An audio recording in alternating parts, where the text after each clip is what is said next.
Good morning, channel friends. Hello, everyone. Today I am here with Alessandra. You've already met her in many tutorials, quite a few by now, between tutorials and lives. We have done a few of them, and you may have met her through some retailer, because you might have attended one of her courses. But today Alessandra gives us an extra treat, because after the last 2 weeks where you got 2 tutorials from Alex with his illustrative techniques, he did such a great job. Today it's Aile's turn, but not just today. She will record a beautiful tutorial with me today and another one tomorrow. She will also show you 2 different techniques to add her touch to our project for the hospital. So, we will deviate significantly from what Alex has done so far, because if we then look at all these paintings, we will see that there is certainly a common thread, but we will also see the very personal touch of the artists who created them. Therefore, today I am not here. I will step aside to let her work. Today, she will create 2 paintings. She has already completed one, but we won't show it to you now. We'll show it at the end, and she will create one with you. She will use the same technique for both. Go ahead, work, okay? Shall I leave? Do we want to say anything else? Stay here a little longer. No, listen to me. I give you space because it's right when there's such a talented artist that they have the space. I shouldn't interfere. Also because I can watch everything from there. I am privileged. It is right to give space to artists because I trust them and they need to work calmly and peacefully. Please, don't skip because these are like free courses, gifted not only by Magic Paint but also by Alessandra, so make the most of them because not many people are doing what we are doing here today. In fact, no one else does it, they only charge for it. See you later. I almost forgot. Ready? Let's start.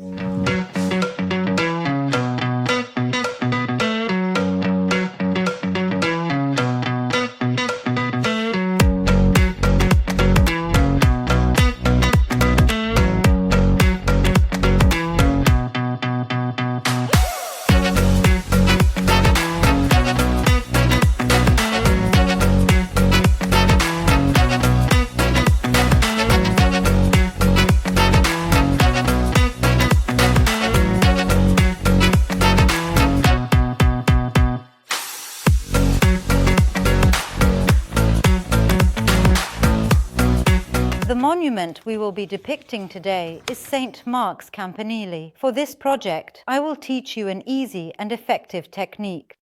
I like things that are a bit vintage, a bit antiqued, so I couldn't help but represent this technique with this type of monument. Before starting to transfer the image onto the panel, let's create the background. To do this, we use 4 beautiful colors that are vintage, clear sand, Nuit Parisienne, and London Fumé. In this way, we create a tonal scale and we use various shades. We won't use just one color. I just need to place a teaspoon of paint on the tray, nothing more. Let's not waste more, because we will be using a very diluted technique, so we absolutely don't need to use a lot of paint. I place them on the tray, a little spaced apart from each other. I had, of course, already mixed them before. This quantity will be enough. We need to create an antiqued effect. To do this, we will use pure color and a spray bottle. Please make sure not to use a spray bottle that mists, but one where you can adjust the nozzle so that it creates slightly larger droplets. So, first of all, I'm going to get a brush. This is a size 30 oval, but a slightly stubby brush like this one will do just fine. From above, in a perpendicular way, I go and spray my panel a little bit. I don't soak it and I ensure that the drips are not homogeneous. But in this way, as you can see, there are bigger drops and smaller drops and some places where there are no drops at all. I then take the brush and go and move each of these 4 colors around on the palette in a fairly random way, so I take some black and I do this. With the same brush, without using another, I go to smudge with the brown. I take a bit of white to lighten, even though I already have white underneath as a base, but I need to lighten it a little. And I also use a bit of grey. It looks like a mess at this point, but I assure you it will turn out beautifully. Now I don't wait for all this to dry, and I go ahead and spray again from above in this way, so as to start spreading out these spots a bit that I've made. Then I take a larger brush, this is a size 50 oval, and I carefully mix these colors directly on the panel. First, in this way, gently spreading and filling the surface. Then, without waiting for it to dry, I go and dab it a bit, like this, holding the brush by the ferrule. This is an exercise that should be done very quickly and methodically to ensure that the paint does not dry. Actually, it's a very simple step. The only precaution is not to give it time to dry. I'm going to some other drops from above, always at a distance, so that, as you can see, loops are already forming, because I want to provide the feel of those old sepia-toned photos, and this helps me effectively achieve that effect. I preferred to do the background before transferring the image simply for convenience, but it could easily have been done the other way around. Now I take a piece of absorbent paper, place it on top, and gently dab to remove all the excess. This is to make sure that the droplet expands slightly more. I carefully fold the paper and continue overlapping it numerous times, and I make sure to dry the entire surface simply with my hands. Please be careful when performing this operation. Make sure not to press too hard with your hands, otherwise the impression of your fingerprints will remain on the panel.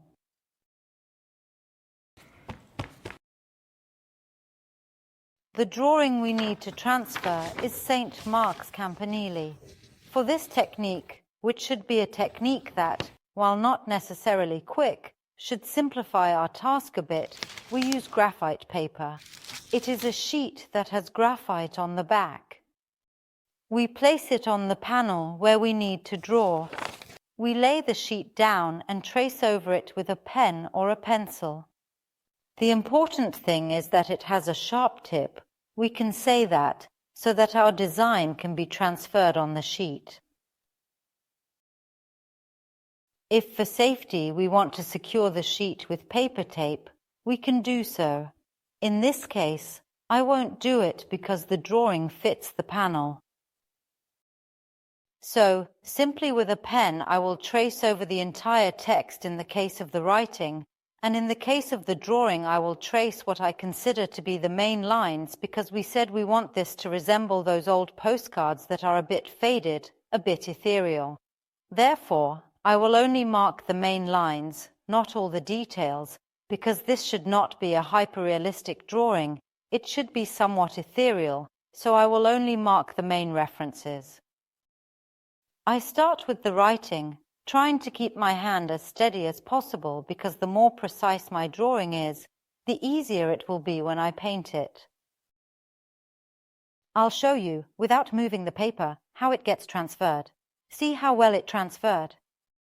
And the graphite paper, unlike the carbon paper, does not leave any smudges even if I rub it. Slowly, with patience, I transfer all the writing. Then I will move on to the drawing of the bell tower.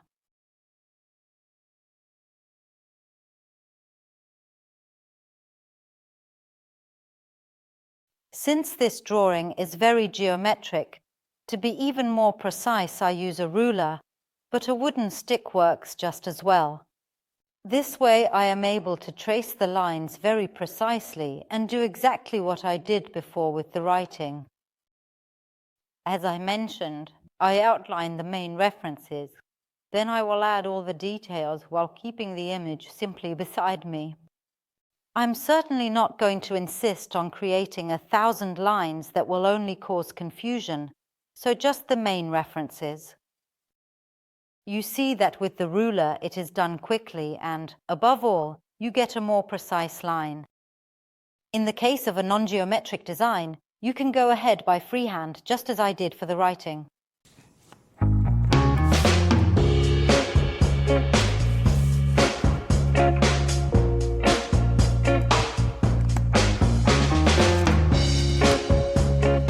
Without moving the drawing, make sure to occasionally check what you have done, and especially if you have forgotten any parts. I've transferred the image of St. Mark's Campanile, and I will show you the result by lifting the graphite paper. Now we can lift the sheet and see how the drawing has turned out. Voila! I haven't forgotten anything. Okay, at this point, we have all the lines drawn and the background already applied. We can always go back and adjust the background a little more if needed. From now on we will work and do a technique very similar to watercolor, so it's crucial that the background is completely dry and that between each step the color is absolutely dry. Otherwise we keep moving it and risk losing the reference lines we had drawn. The colors are the same ones we have already used for the background: London Fumé, Nuit, Parisienne, Clear Sand, Vintage. We will be working with both round-tipped brushes in various sizes and dimensions and flat-tipped brushes. What we need to do at the beginning is fill in the areas. We start with the large areas and then gradually add the details. I consistently keep the drawing close at hand and within reach because we said that we transferred the main lines with graphite, but I need to have a reference image nearby as a guide so I can always see the details that I haven't marked here. So the first thing we do is take a flat brush, dip it in water, and start to gently dilute the color a bit. I like to make a mix of the three colors. I go a bit by eye. It's not an equal parts mix. In fact, the beauty is that as we create it, the color isn't the same in all areas. We work with a watercolor color. Let's start by saying that we work in layers, so it's always better to use a color that might not be too dark at first and then do a second layer to intensify it. This is because when working with watercolors, once you make a layer too dark, it's difficult to correct it. You can use white to do so, but it's something I don't really like. So, to move this color, I take the water again, then I wash the brush like this, take the water and go a bit like this, to further move the color. If I notice that this color is too dark, I no longer insist with water. I take a piece of clean paper and simply dab, not smear, dab, and it absorbs that color.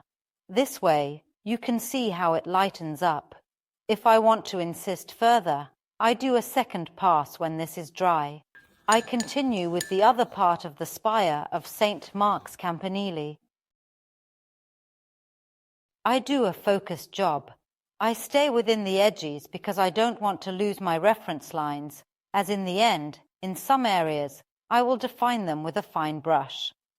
I'll tell you in some places because I don't want it to be too precise.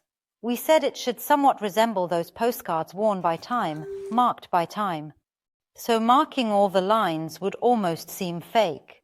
You see, I use very little color, very diluted. And I go on to fill in all the parts one need to create a base. Obviously, in the areas where the drawing is very light, I won't apply the color right now, because here I'm not starting from a white background anymore, I'm starting from a background that is already mixed. So, in a situation like this one, where I have an entire white section, which will appear light in the drawing, I won't touch it for now. I'll first fill in all the dark parts. So I continue with this technique to fill in the entire part of St. Mark's Campanile. For now, I leave the rest of the background on hold. I think in sections. I don't fill everything in and I don't rush myself. In this case, that I have a large surface area, I can also consider spreading the color this way initially, and then, with an even flatter and larger brush, like this one, I take a little water and move the color around. The important thing is not to press too hard, otherwise we risk removing the marking lines. But can you see how easy it is to fill a large part of the background with a flat brush? I'm going to do this here as well. Let's say that for now, I'm just applying a base tone. Once this is dry, I'll intensify certain areas. And with a fine brush to create the details. This is truly a work of layering. But you can see that since I have not applied color to this part, it is automatically lighter than the spire and bell tower.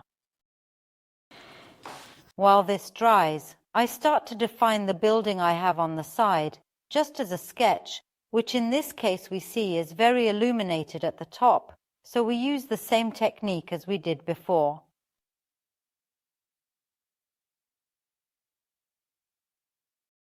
We leave this upper part, which is more enlightened, uncovered as we did here.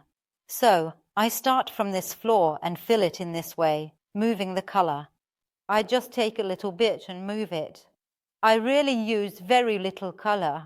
This is like a draft, an initial outline of my work. I just do the same thing on the church. I use a slightly smaller brush. I take the paint.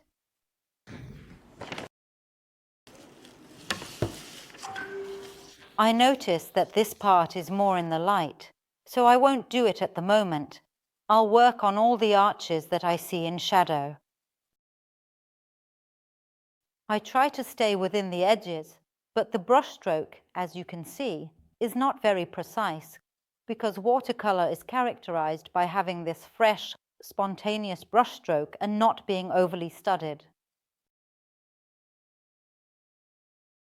This first layer is well dry, so we can move on to the next stage. We do nothing more than use the same color as before, so nothing new, but with a slightly smaller round-tipped brush, we define some details and intensify the base color a little. So starting from the spire section, I go over the edges again, especially of the cornice, but by looking at the image, I go on to carefully define all the details that I didn't define with the pencil. Since the parts are quite small, I can always keep track of the point where I am working. This way, I start to define the parts a bit more. By using a round-tipped brush, I will definitely be able to be more precise. I won't insist too much. Rather, it's always better to make another pass when it's dry, instead of insisting when the paint is wet, because being a delicate technique, it indeed risks spreading too much, and in this way, we risk going over the edge, which is what we don't want to do. So, I am going to define the details, looking at the reference image. I am using only one color. I am not doing anything major. I am using just one color to define the parts.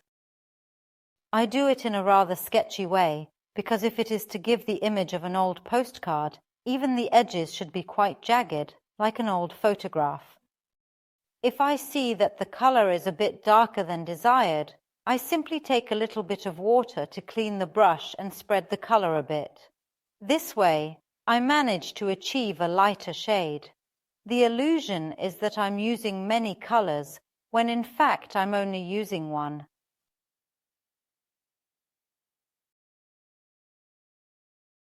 I continue with the round-tipped brush, looking at the image, to intensify the shaded areas.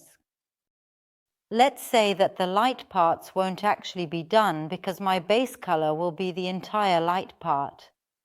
I am not going to use whites as traditionally done in decoration, unless I want to add some specific highlights. The white will be the base color. Everything I am going to add now is a part of dark in shadow.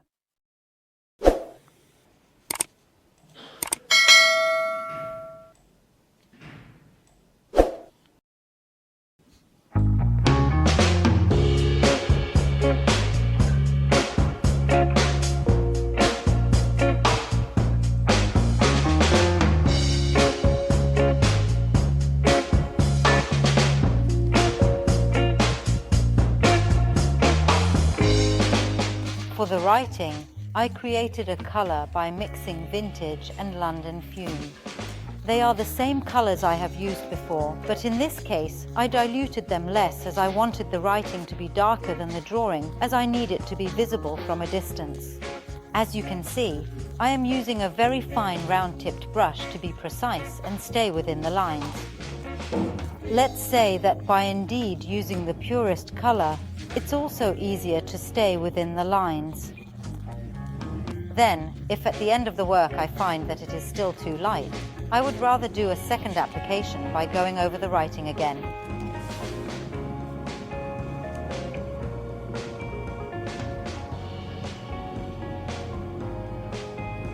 The writing is well dried. Let's do a final step, which is an additional aging. I take quite a bit of water, mix it carefully with the vintage and with the London Fumé, and with a stubby brush like this, I gently create some drips by tapping on my left hand, like this. I am going to do them in an uneven manner, like a bigger speckling. I do another step with the clear sand diluted in water, and here too I create a speckling effect, like this. And immediately, without waiting for this to dry, I make a third one with arabesque. With a brush loaded with color, I make this speckling. And then, without waiting for this to dry, I use a piece of absorbent paper to dab the excess. Please, if you do it as well, dab without dragging the paper, otherwise the drop gets a long shape that is not so pleasant.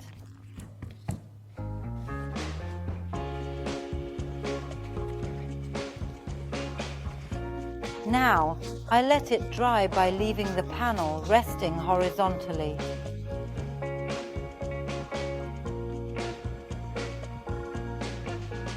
I'm going to finish my drawing with a final touch, which is the satin protective layer. I have already diluted it by about 20%, and now I'm going to apply it. I always check against the light to make sure I don't miss any spots. Like this, and then I stretch the brush stroke.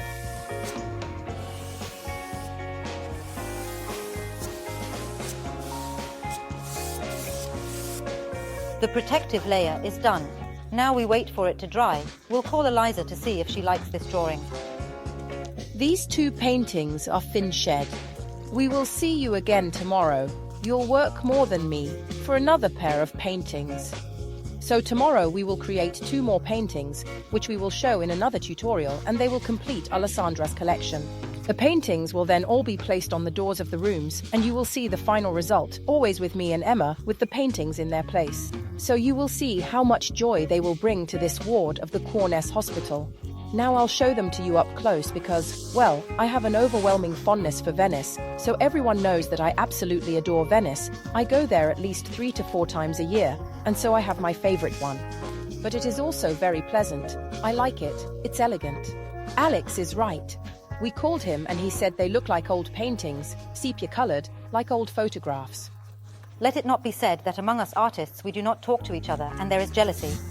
They talk, they do. Maybe even too much. So, see you at the next makeover you'll see next Thursday with Alessandra. Please, let us know in the comments if you found this teaching useful, since Alessandra needs lots of ideas to propose new techniques in her courses, and it is always appreciated. Okay, we'll see you next time. Goodbye.